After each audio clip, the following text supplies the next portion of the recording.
ప్రేక్షకులకి నమస్కారం. గోపురానికి స్వాగతం.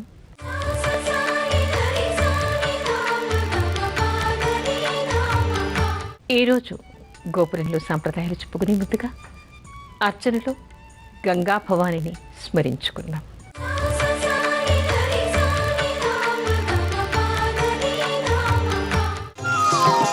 సుమనసవందిత సుందరి మాధవి చంద్ర సహోదరి హేమమయే.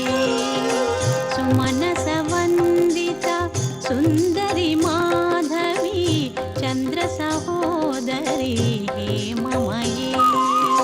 మునిగణవందిత మోక్షప్రదాయిని మంజుల భాషిణి వేదనుతే.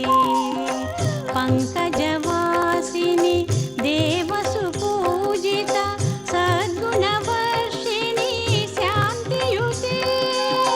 జయ జయ హే మధుసూదన కామిని ఆదిలక్ష్మి సదా పాలయ మాం. ఆదిలక్ష్మి సదా పాలయ మాం.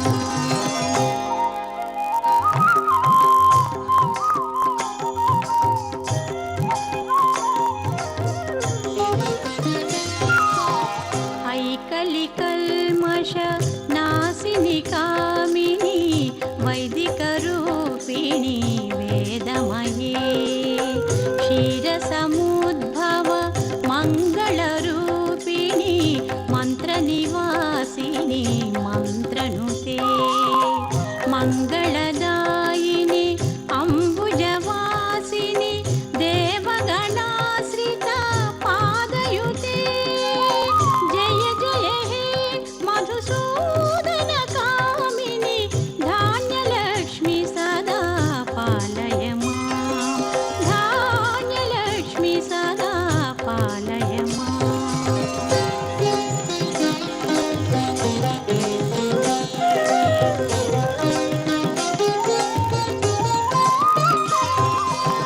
జయవరవర్ణిని వైష్ణవి భార్గవి మంత్రస్వరూపిణి మంత్రమయే. సురగణ పూజిత శీఘ్ర ఫలప్రద జ్ఞాన వికాసిని శాస్త్రనుతే. భవభయహారిణి పాప విమోచని సాధు జనాశ్రిత పాదయుతే. జయ జయ హే మధుసూదన కామిని ధైర్యలక్ష్మి సదా పాలయ మాం. ధైర్యలక్ష్మి సదా పాలయ మాం.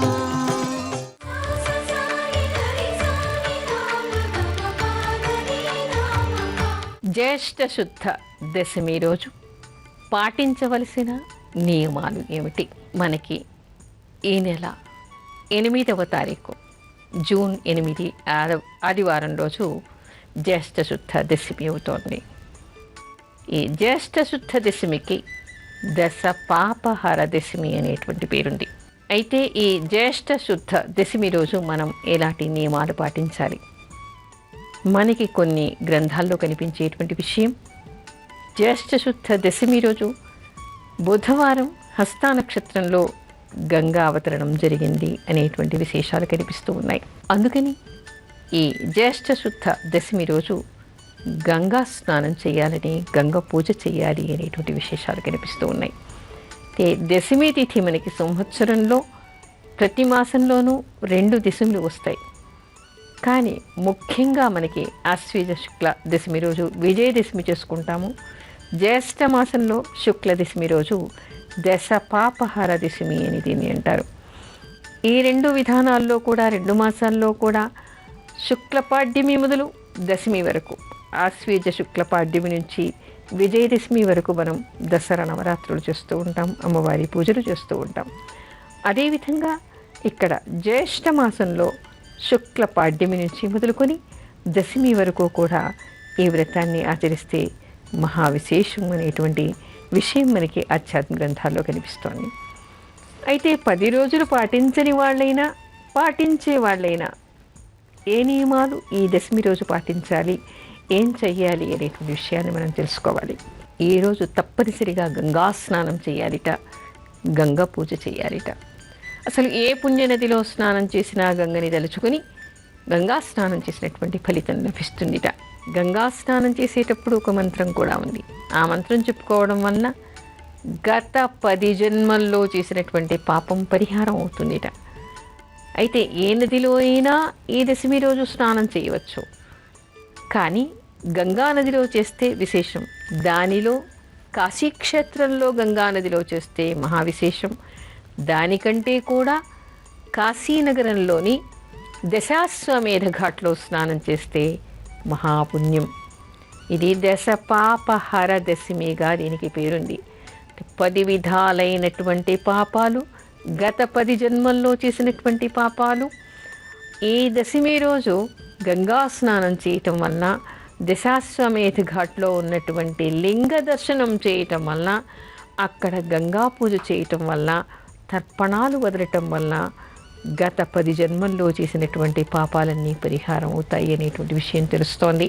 మనకి విశ్వేశ్వర ఆలయం నుంచి కొంచెం ముందుకు వెళితే దశాశ్వమేధ ఘాట్ ఉంటుంది. మొత్తం కాశీనగరంలో మనకి 64 ఘాట్లు ఉన్నాయి, స్నానఘట్టాలు ఉన్నాయి. వాటిలో ఈ దశాశ్వమేధ ఘాట్ ఒకటి. ఇక్కడే గంగాహారతి కూడా ఇస్తూ ఉంటారు. అసలు గంగాహారతి ప్రతి ఘాట్లో కూడా ఇస్తారు, కానీ విశేషంగా అందరూ చూసే విధంగా కనిపించేటువంటిది మనకి అందరూ చూస్తున్నటువంటి ఈ గంగాహారతి దశాశ్వమేధ ఘాట్లో ఇస్తారు సాయంత్రం పూట 7 గంటలకి. అయితే ఈ జ్యేష్ఠ శుద్ధ దశమి రోజు మాత్రం తప్పనిసరిగా ఆ ఘాట్లో స్నానం చేసి అక్కడ ఉండేటువంటి దశాశ్వమేధేశ్వరుణ్ణి చూడాలిట. అసలు ఈ ఘాటుకి దశాశ్వమేధ ఘాట్ అనేటువంటి పేరు ఎందుకు వచ్చిందో చూస్తే మనకి ఆశ్చర్యం వేస్తుంది. ఒకప్పుడు బ్రహ్మదేవుడు 10 అశ్వమేధ యాగాలు ఇక్కడ చేశాట. ఒక అశ్వమేధ యాగం చేయటం అంటేనే మహా గొప్ప విషయం. అలాంటిది కాశీనగరంలో ఈ ఘట్టం దగ్గర ఆయన 10 అశ్వమేధ యాగాలు చేశాట. అలా అక్కడ చేయటం వలన, అక్కడ లింగ ప్రతిష్టాపన చేయటం వలన ఆ ఘట్టానికి దశాశ్వమేధ ఘాట్ అనేటువంటి పేరు వచ్చింది. అక్కడ ఈ దశపాపహర దశమి రోజు ఎవరు స్నానం చేస్తారో, ఎవరు తర్పణాలు వదులుతారో, ఎవరు దాన ధర్మాలు చేస్తారో, ఎవరు అక్కడ ఉండేటువంటి దశాశ్వమేధేశ్వరుణ్ణి దర్శిస్తారో, ఆ లింగ దర్శనం చేసిన తక్షణమే వాళ్ళందరికీ కూడా 10 విధాలైనటువంటి పాపాలు, గత 10 జన్మల్లో వచ్చేటువంటి పాపాలు పరిహారం అయిపోతాయిట. అందుకని ఈ దశాశ్వమేధ ఘాట్లో స్నానం చేయటం కాశీనగరంలో ఉండేటువంటి వాళ్ళకి చాలా విశిష్టమైనటువంటిది. అదే కాకుండా అందరికీ ప్రతి సంవత్సరం ఆ రోజుకి కాశీక్షేత్రం చేయడానికి అసాధ్యం కావచ్చు. అలాంటి వాళ్ళకి మీ దగ్గర ఉండేటువంటి ఏ నదిలో అయినా స్నానం చేయండి. అది కూడా వీలు కానటువంటి వాళ్ళు మీ ఇంట్లో దశాశ్వమేధ ఘాట్లో స్నానం చేస్తున్నట్టుగా భావించి స్నానం చేసి ఆ తర్వాత గంగ నీళ్లు మీద చల్లుకొని, గంగ చెంబులు ఉంటాయి కదా, వాటికి పూజ చేయండి. అందులో ఉండేది గంగ కదా, గంగా పూజ చేసినటువంటి ఫలితం మీకు లభిస్తుంది. అలా గంగా స్నానం చేయాలని, గంగా పూజ చేయాలని చెప్పేసి మనకి శాస్త్రంలో కనిపిస్తోంది. అంతేకాదు, దీనిలో ఉండేటువంటి విశేషం ఏమిటంటే, నియమనిష్టలతో 10 రోజులు చేసేవాళ్ళు జ్యేష్ఠ శుద్ధ పాడ్యమి నుంచి దశమి వరకు కూడా ఈ వ్రతోత్సవాన్ని చేయాలిట. కొంతమంది నియమనిష్టలు కలిగినటువంటి గంగా తీరవాసులు ఈ విధంగా చేస్తారంటే, ఈ 10 రోజులు కూడా పార్వతీ పరమేశ్వరులకి గంగకి పూజ చేస్తారు. రోజు గంగా స్నానం చేస్తారు. చేసిన తర్వాత 10 రకాల పువ్వులతో అర్చన చేయటం, 10 రకాల పిండి వంటల్ని నివేదన చేయటం, 10 భక్ష్యాల్ని తయారు చేసి గురువులకి పెద్దలకి దానం చేయటం అనేటువంటి నియమాన్ని వాళ్ళు పాటిస్తారట. కనీసం 10 రోజులు చేయకపోయినా ఆ దశమి రోజైనా సరే 10 రకాల పిండి వంటలు చేసి 10 రకాల పువ్వులతో పార్వతీ పరమేశ్వరుడిని అర్చించాలి. అలా అర్చించటం వల్ల గత 10 జన్మల్లో చేసినటువంటి పాపాలన్నీ కూడా పరిహారం అవుతాయిట. అయితే ఈ దశపాపహర దశమి రోజు చదువుకోవలసినటువంటి ఒక శ్లోకం కూడా కనిపిస్తోంది. ఆ శ్లోకం చెప్తాను, ఎవరైనా రాసుకుని స్నానం చేసేప్పుడు చదువుకోవచ్చు. ఆ దశపాపహర దశమి ఎప్పుడో కాదు, మనకి ఈ జూన్ 8వ తారీఖు అంటే ఎల్లుండి ఆదివారం రోజు మనకి వస్తుంది. ముఖ్యంగా ఆ రోజు హస్త నక్షత్రం కూడా ఉంది, మహావిశిష్టమైనటువంటిది. ఎందుకంటే గంగావతరణం సౌమ్యవారం అంటే బుధవారం హస్త నక్షత్రంలో జరిగిందిట. ఈసారి కూడా మనకి సౌమ్యవారం కాలేదు, ఆదివారం ఏంటి, కానీ హస్త నక్షత్రం కూడా ఉంది కాబట్టి మహావిశిష్టమైనటువంటిది. అందుకని ఆ రోజు గంగా స్నానం చేసేప్పుడు చెప్పేటువంటి మంత్రం చెప్తాను, ఇది రాసుకోండి. ఓం నమ శివాయై నారాయణ్యై దశహరాయై గంగాయై నమో నమః. మరొకసారి చెప్తాను. ఓం నమ శివాయై నారాయణ్యై దశహరాయై గంగాయై నమో నమః. ఈ చిన్ని మంత్రాన్ని చదువుకుంటే చాలు. అలా చదువుకొని స్నానం చేయండి, లేదా గంగ నీళ్లు తల మీద చిలకరించుకోండి. అలా చేసి 10 రకాల పువ్వులతో శివపార్వతులకి అర్చన చేసి మీకు చేతనైనటువంటి దాన ధర్మాన్ని వీనా చేయండి. ఎవరికైనా భోజనం పెట్టండి, గంగ చెంబుకైనా పూజ చేయండి, గంగామాతని తలుచుకోండి. సకల జరులని పవిత్రులు చేసేటువంటి శక్తి గంగామాతకి ఉంది. ఏ మనిషి అయినా మరణానంతరం అతని చిత్తాభస్మం, అతని ఎముకలు, అస్థికలు గంగానదిలో పడాలని కోరుకుంటారు, గంగా తీరంలో మరణించాలని కోరుకుంటారు. మనం బ్రతికి ఉన్నప్పుడు మనం స్నానం చేసి పవిత్రులవుతాం. మన మరణానంతరం మన చితాభస్మం, మన అస్థికలు ఆ గంగామాత ఒళ్ళో చేరటం వల్ల పుణ్యలోకానికి వెళ్ళేటువంటి అవకాశం ఉంటుందట. ఎవరి అస్థికలు గంగానదిలో ఎంతకాలం ఉంటాయో అన్ని వేల సంవత్సరాలు వాళ్ళు పుణ్యలోకాల్లో నివసిస్తారు అని చెప్పేసి మనకి ఆధ్యాత్మిక గ్రంథాలు చెప్తూ ఉన్నాయి. అందుకని గంగా అత్యంత పవిత్రమైనటువంటిది, గంగానామ స్మరణ పవిత్రమైనటువంటిది, గంగా స్నానం పవిత్రమైనటువంటిది అనేటువంటి విషయాన్ని తెలుసుకోవాలి.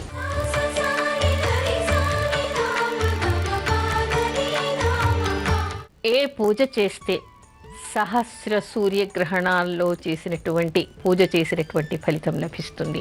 అసలు మనకి శాస్త్రం ఏం చెప్తోంది?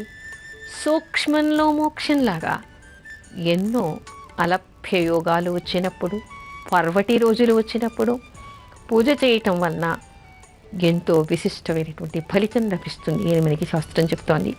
మామూలుగా శివుడికి అభిషేకం చేయటం వలన, దేవతలకి అర్చన చేయటం వలన, వ్రతాలు చేయటం వలన పుణ్యం లభిస్తుంది అని, అంటే శివార్చన చేయటం వలన ఇలాంటి పుణ్యమని, ఈ పువ్వులతో చేయటం వలన ఈ దోషం పరిహారమని, ఈ అర్చన చేయటం వలన ఇలాంటి దోషం పరిహారమని, పాలతో చేస్తే ఇలాంటి ఫలితమని, తేనెతో చేస్తే అలాంటి ఫలితమని రకరకాలుగా మనకి శాస్త్రం చెప్తోంది. ఎవరెవరికి ఎలాంటి దోషాలు ఉంటే దానికి తగినటువంటి రీతిలో మనం అభిషేకాలు, అర్చనలు, యాగాలు, యజ్ఞాలు, హోమాలు చేస్తూ ఉంటాం, దానాలు చేస్తూ ఉంటాం. అయితే మరొక విశేషం ఏం చెప్తారంటే, సూక్ష్మంలో మోక్షంలాగా కొన్ని పర్వటి రోజులు మనకి కనిపిస్తాయి. వాటిలో ముఖ్యంగా మాస సంక్రాంతి రోజు కానీ, ఏకాదశి రోజు కానీ, ఇలాంటి పర్వటి రోజుల్లో మాస శివరాత్రి రోజు కానీ దానాలు, హోమాలు, పూజలు చేయటం వలన విశేషమైనటువంటి ఫలితం అంటారు. మాస సంక్రాంతే కాదు, దక్షిణాయనం, ఉత్తరాయణం కూడా విశిష్టమైనవి అంటారు. అంతేకాదు రథసప్తమి చాలా విశేషమైంది అంటారు. దానికంటే సూర్యగ్రహణం ముందు చంద్రగ్రహణం, చంద్రగ్రహణం కంటే సూర్యగ్రహణం విశిష్టమైనటువంటి ఫలితం ఇస్తుందిట. సూర్యగ్రహణ సమయంలో ఎవరైనా మంత్రోపదేశం తీసుకున్నా, లేదా మంత్ర జపం చేసినా, ఎవరెవరికి ఎలాంటి మంత్ర జపాలు ఉంటే వాటిని జపించటం వలన, గంగా స్నానం చేయటం వలన, ఆ తర్వాత తర్పణాలు వదలటం వలన, దానాలు చేయటం వలన, మామూలు సమయంలో చేసిన దానికంటే ఒక గోదానం మామూలు సమయంలో చేశారు, ఒక గోదానం చేసినటువంటి ఫలితం లభిస్తుంది. అదే దానాన్ని సూర్యగ్రహణ సమయంలో చేస్తే 1000 గోదానాలు చేసినటువంటి ఫలితం లభిస్తుంది. అంటే ఏ పుణ్యమైనా 1000 ఫలితం వాళ్ళకి వస్తుందట సూర్యగ్రహణ సమయంలో చేస్తే. అయితే మనకి ప్రతి సంవత్సరం సూర్యగ్రహణం రావాలి అనేటువంటి నియమం ఏమీ లేదు. ఒక్కో సంవత్సరం 2 రావచ్చు, ఒక సంవత్సరం అసలు రాకపోవచ్చు.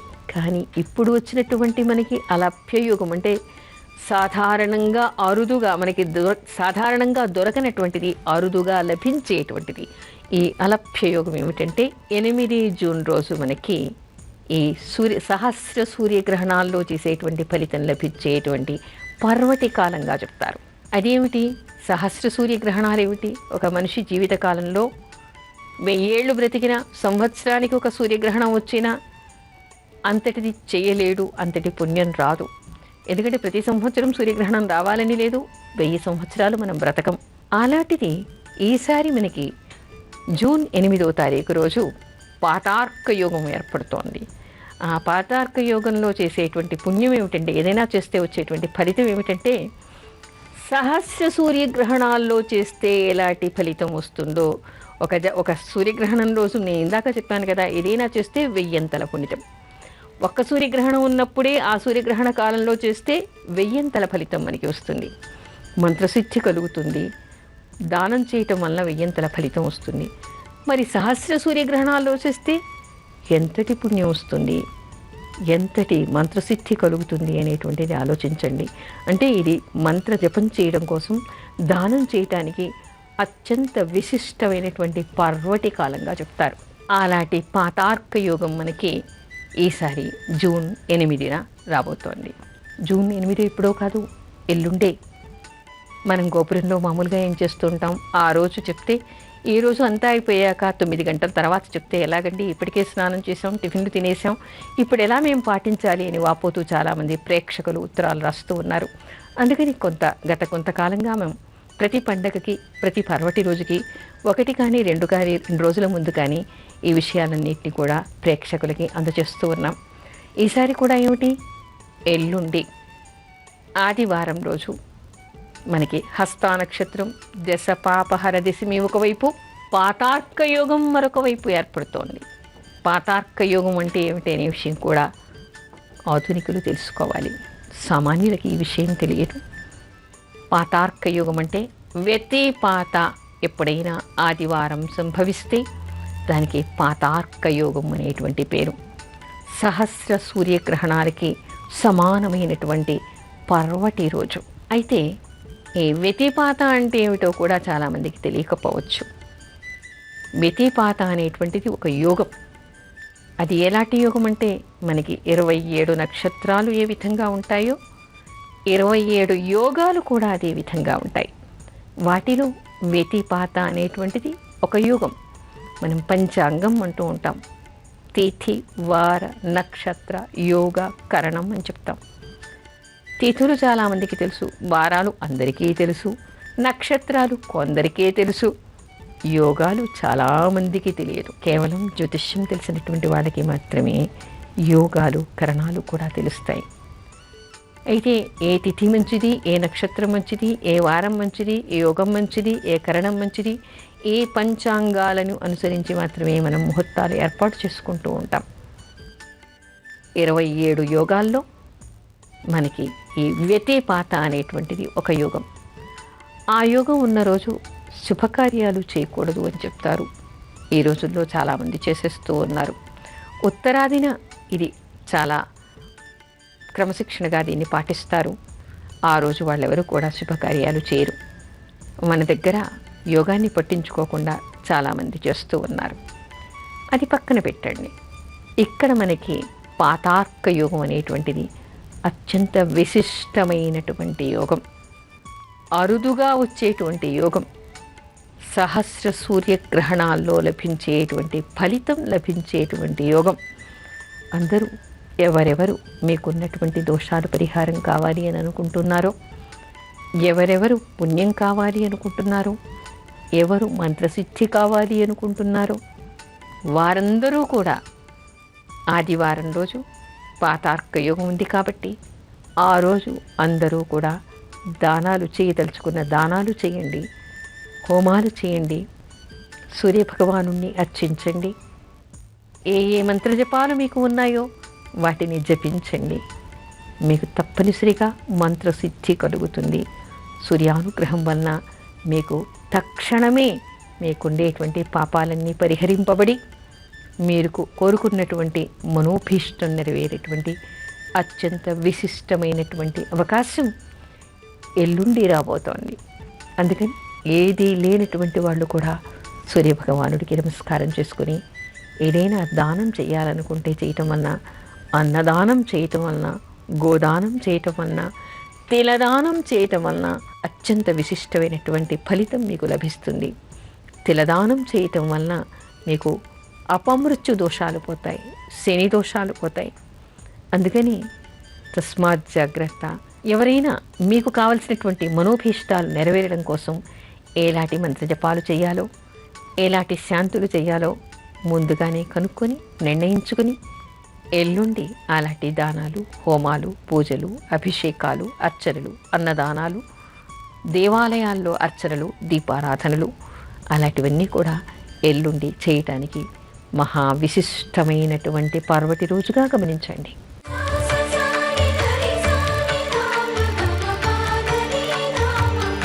ఇవాల్టి మంత్రం మనం ఎల్లుండి ఈ మంత్ర జపం చేసుకుంటే చాలా విశిష్టమైనటువంటిది. ఓం ఆదిత్యాయ నమః. మంత్రోపదేశం లేనటువంటి వాళ్ళందరూ కూడా ఓం ఆదిత్యాయ నమః అని సూర్యభగవానుడికి అర్ఘ్యప్రదానం చేసి ఈ నామాన్ని జపం చేసుకోండి. ఆరోగ్యం లభిస్తుంది సూర్యుని అనుగ్రహం వలన. అందుకని సూర్యుడికి పూజ చేయడానికి అత్యంత విశిష్టమైనటువంటి రోజు ఎల్లుండి. ఆదివారం, హస్తా నక్షత్రం, పాతార్క యోగం ఉంది. అత్యంత విశిష్టమైనది కాబట్టి ఆ రోజు గంగా పూజ చేయండి. ఆదిత్యాయ నమః అనేటువంటి నామాన్ని చదువుకోండి. తర్పణం వదలండి. సూర్యభగవానుడికి అర్ఘ్యప్రదానం చేయండి. ఆదిత్యాయ నమః అనేటువంటి మంత్రాన్ని జపించండి. ఇప్పుడు అర్చనలో కొన్ని భక్తి గీతాలు.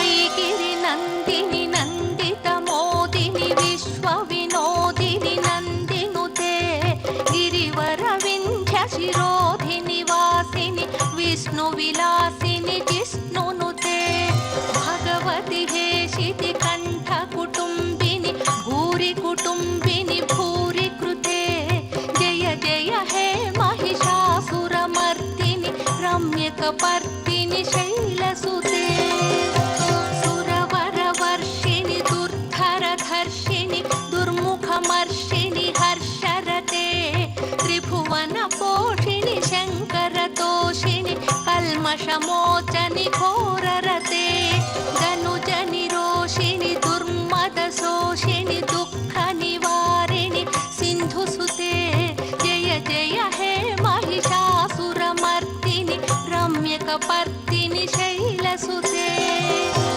ఐ జగదంబ కదంబ వన ప్రియ వాస విలాసిని వాసరతే శిఖరి శిరోమణి తుంగ హిమాలయ శృంగ నిజాలయ మధ్యగతే మధు మధురే మధు కైటభ భంజని కైటభ భంజని రాసరతే జయ జయ హే మహిషాసురమర్దిని రమ్యకపర్దిని శైలసుతే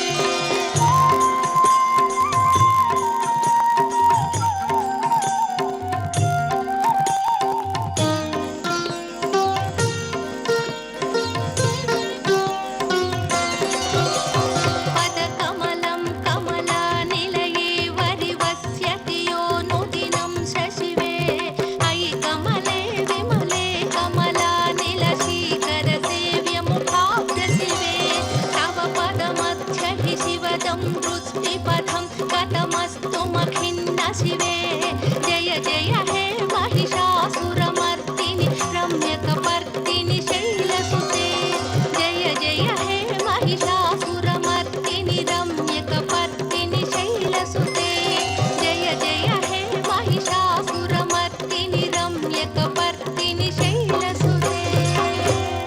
ఇప్పుడు శుభమస్తు కార్యక్రమంలో వ్యతిపాత తిథి అంటే ఏమిటి, పాతార్క యుగం ఏ విధంగా ఏర్పడుతుంది, జాతకంలో ఎలాంటి దోషాలు ఉన్నటువంటి వాళ్ళు ఏ దానాలు చేయాలి అనేటువంటి విషయాలు చెప్పుకుందాం.